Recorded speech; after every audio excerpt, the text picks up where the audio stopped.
Live from our 7 Tasmania studios, your nightly news with Kim Miller begins now.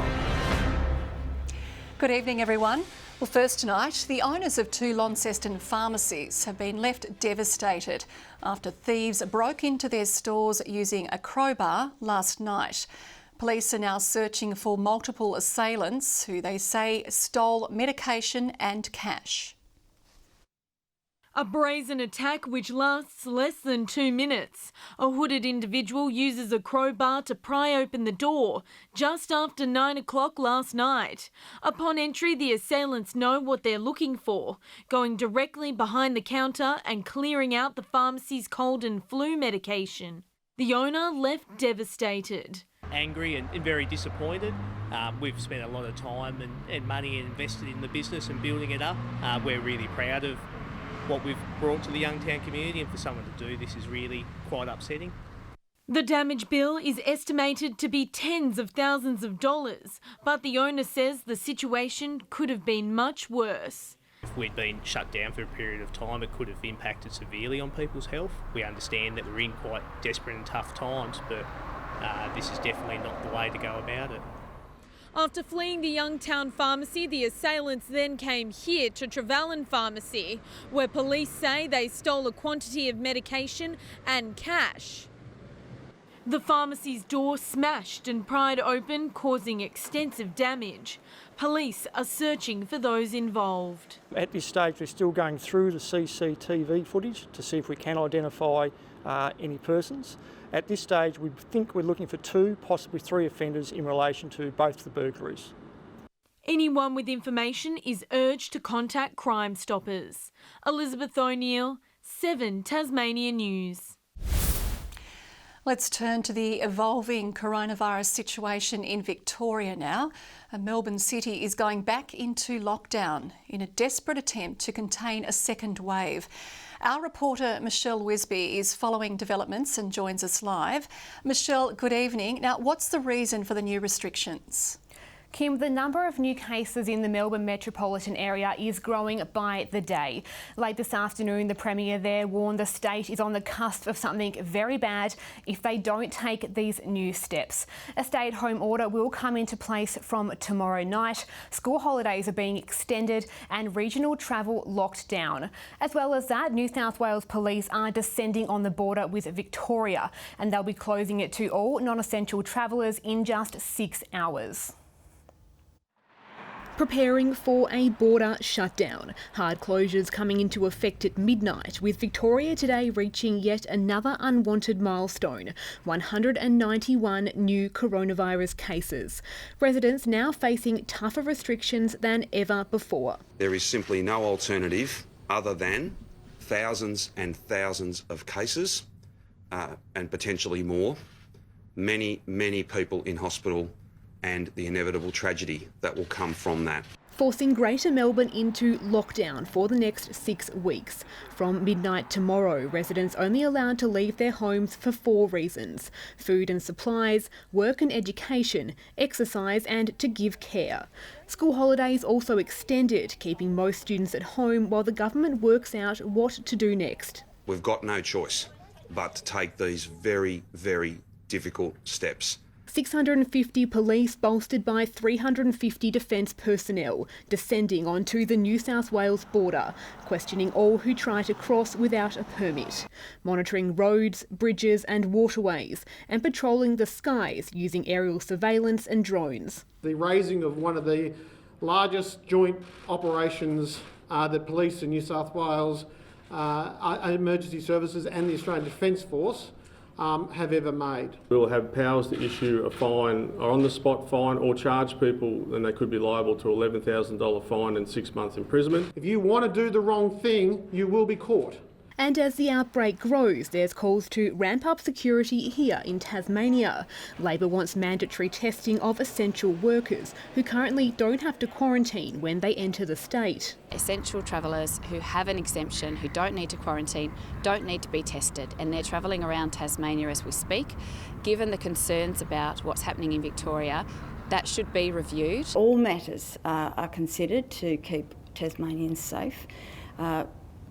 when we're considering border restrictions, when we're considering easing any restrictions here in Tasmania, we take public health advice. And supermarkets are warning against a second wave of a different kind, panic buying.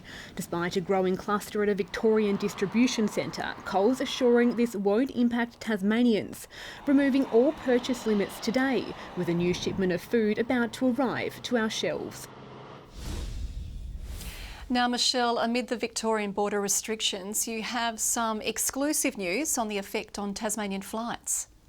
Well, Kim, at the moment, all of our large commercial flights are going through Melbourne, the hotspot of the coronavirus. Qantas Group says it's continuing those to maintain connectivity for essential travel.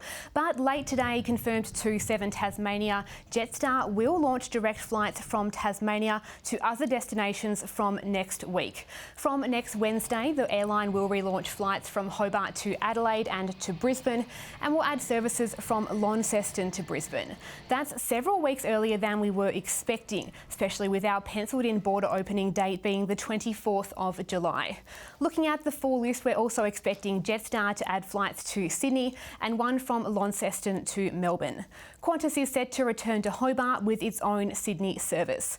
Now, we've only just been told these exclusive details. Some of the flights are being added to the booking system and some of them aren't even on sale yet.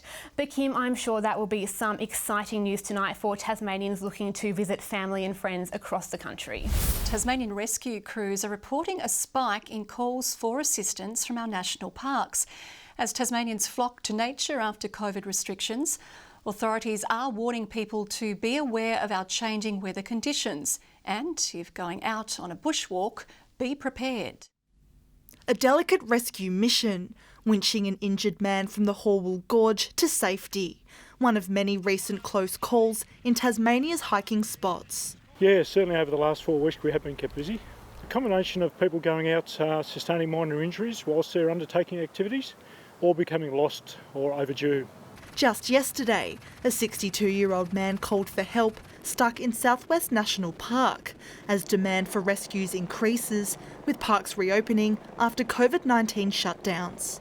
We've definitely seen a spike in the number of rescues. Taspol and the Parks and Wildlife Service have been involved in rescues at least once a week over the last month, and I think that reflects the fact that there's a lot of people trying to get it back out into our national parks.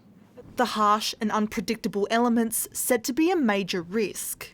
Due to the changing weather predominantly and track conditions, people need to be well prepared in terms of their preparations and equipment they take, including food, clothing and emergency equipment.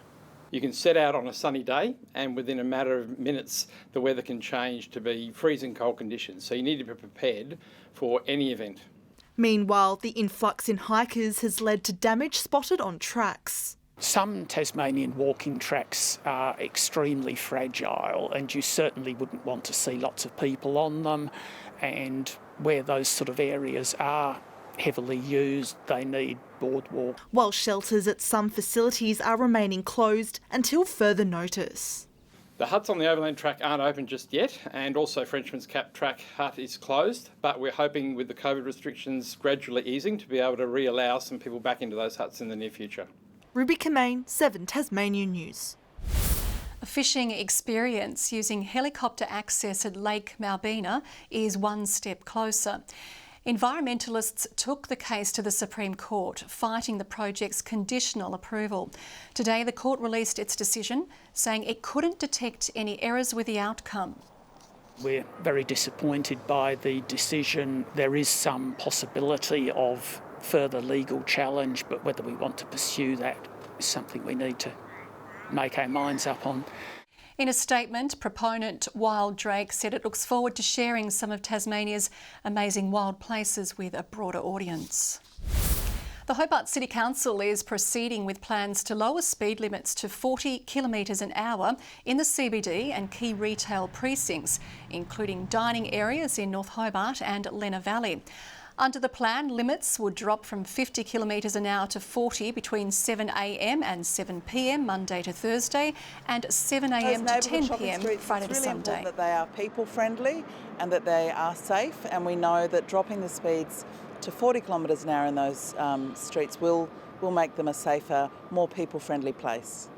After formally voting in favour of the plan last night, the council is now developing a proposal to submit to the state government for consideration.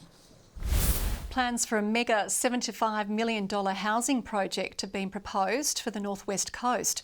A Melbourne-based developer hopes to transform Devonport's rundown showground into a bustling and thriving village.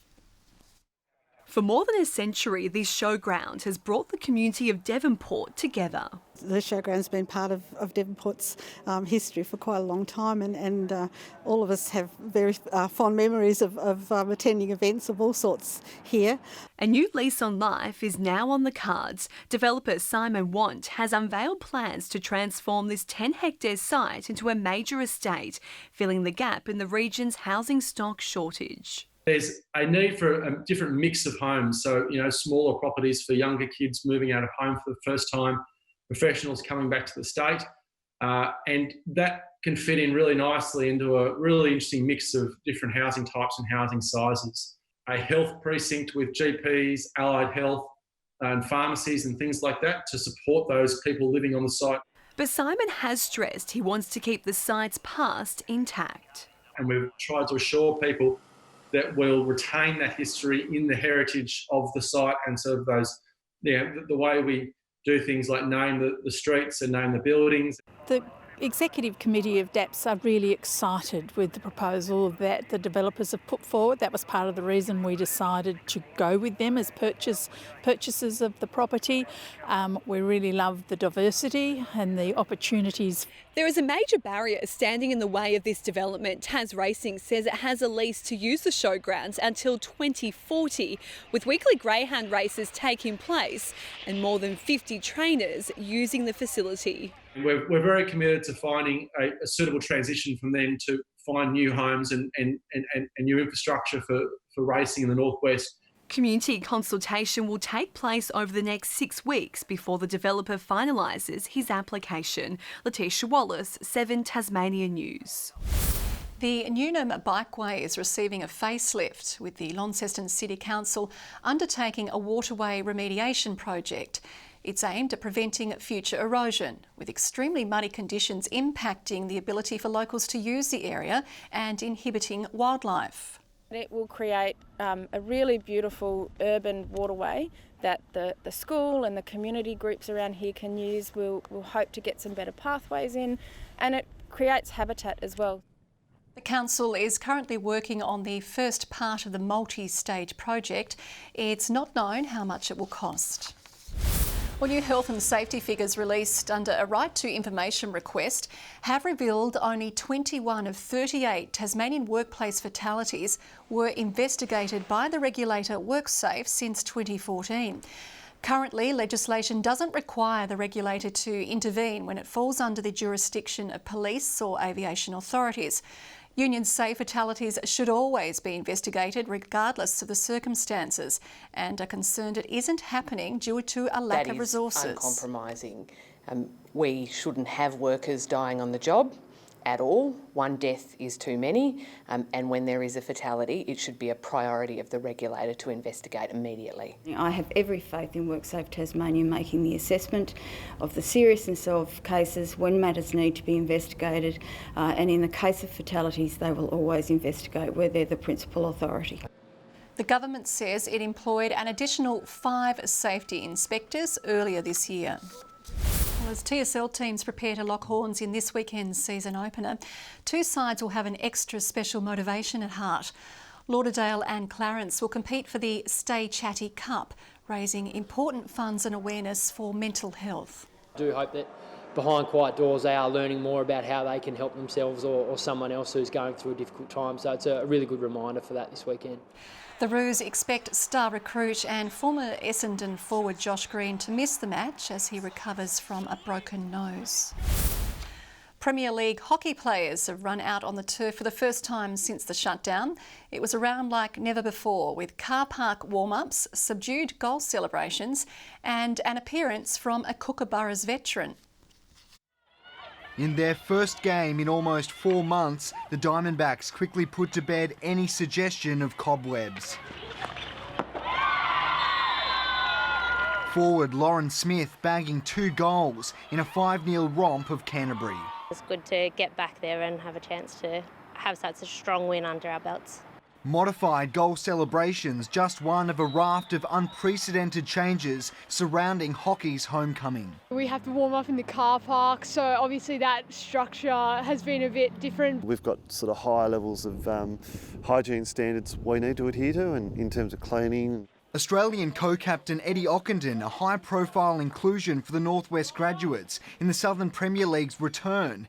The Greater Northern League will follow suit in a fortnight, the season slashed in half. Games against the big clubs are going to mean a lot more, so we're only going to get the chance to play everyone once. A complete fixture is still a work in progress, with a number of clubs in Launceston and the Northwest struggling to field sides. We knew there was probably going to be a slight reduction in our playing numbers. But in the face of adversity, hockey bosses say the passion is still there. We got a strong message from our hockey community. They want to play again, so we obviously have done everything we can to make sure that happens. Garth Burley, 7 Tasmania News. Good evening. A clear, cold night had the early temperatures dropping below average. Lyowini, the low with -5. Hobart reached a high of 10, as did Launceston, Burnie and Devonport 11. The top was just 13 on King Island, Flinders and St Helens 12, Smithton and Low Head 11, Friendly Beaches 10, Ouse and Strawn 9 and Grove 8 degrees. Mostly sunny today, apart from cloudy conditions over the south and patchy cloud through Bass Strait. The rest of the country under sunny skies as well, with some low cloud off the south-east coastline and some convective cloud over south-west Western Australia. Tomorrow, a broad high-pressure system remains over eastern states, with another to the west, a cold front about to move over the Bight. Variable winds becoming northwest-northeasterly at 5 to 15 knots, lighter over the south and inland. Another cold night and a frosty start has prompted a road weather alert for slippery roads over many forecast districts for tomorrow morning. And for tomorrow around the state, partly cloudy for Hobart, 10 the top, a cold start for Geeveston, 11 the high and 9 the top for Bothwell. Launceston looking for 10 degrees tomorrow, a frosty start. Devonport 10 and 8 degrees for Cressy. Burnie, possible light morning shower. That'll clear, a top of 11 later, 12 the high for Strawn, partly cloudy on King Island and 13 degrees. 13 also for St Helens and partly cloudy. Swansea 12 and 11 the top for Orford after a frost. Thursday, showers over the northwest but fine elsewhere after areas of morning frost. Fine and partly cloudy on Friday apart from a shower again over the north and west. And on Saturday, showers over the west extending to the east in the evening. A shower or two forecast for Perth tomorrow. Fine in Adelaide and Melbourne. Early fog in Canberra. A late shower and 22 in Brisbane. It's partly cloudy in Hobart, but as warm as 7 degrees. A lot warmer than Launceston, 4 at the moment and 4 also in Devonport. Another cold night ahead, Kim.